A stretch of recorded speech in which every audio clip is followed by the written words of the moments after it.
সড়কটির নাম London road. পাকিস্তানের বালুচিস্তান প্রদেশের রুক্ষ পাহাড়ের মধ্য দিয়ে চলে যাওয়া রাস্তাটি কয়েক দশক আগে ইউরোপ থেকে স্থলপথে পাকিস্তান আসার প্রধান পথ ছিল। শত শত ইউরোপীয় পর্যটক বাস ও মোটর বাইকে করে এই পথ দিয়ে পাকিস্তানে আসতেন।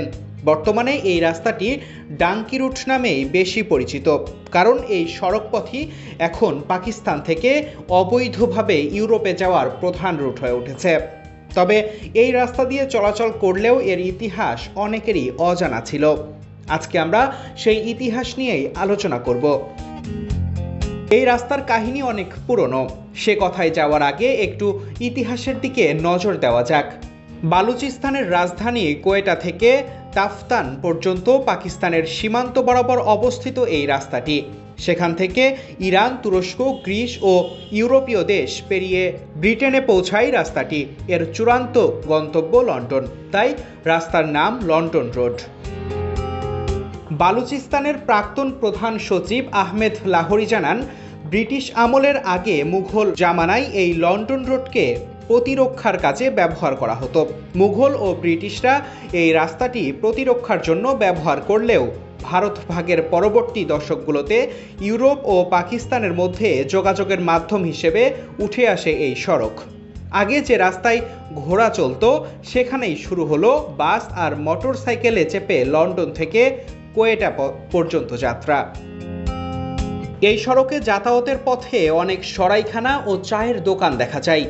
ইয়ারজান বাদিনী নামে একজন জানাচ্ছিলেন, ওইসব সরাইখানা তীর্থযাত্রী বা সাধারণ যাত্রীদের জন্য গড়ে উঠেছিল।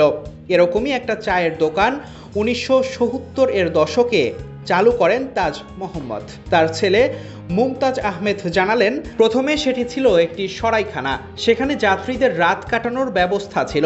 তবে 1999 সালে তার বাবার মৃত্যুর পরে সেটি একটি চায়ের দোকানে রূপান্তরিত করা হয়। তার কথায় এখন বেশি লোক আসে না, কারণ বেশিরভাগ মানুষ বিমানে চেপেই ভ্রমণ করেন।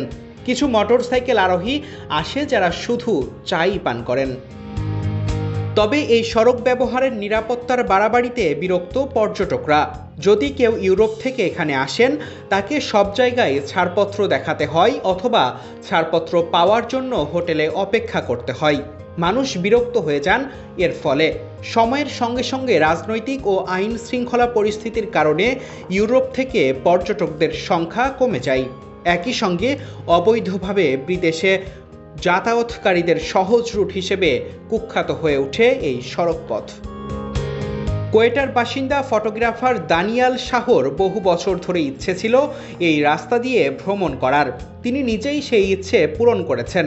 মিস্টার শাহ বলছিলেন, এই রাস্তা পেরোতে তার 2 মাস সময় লেগেছে। Desk report, news now 24।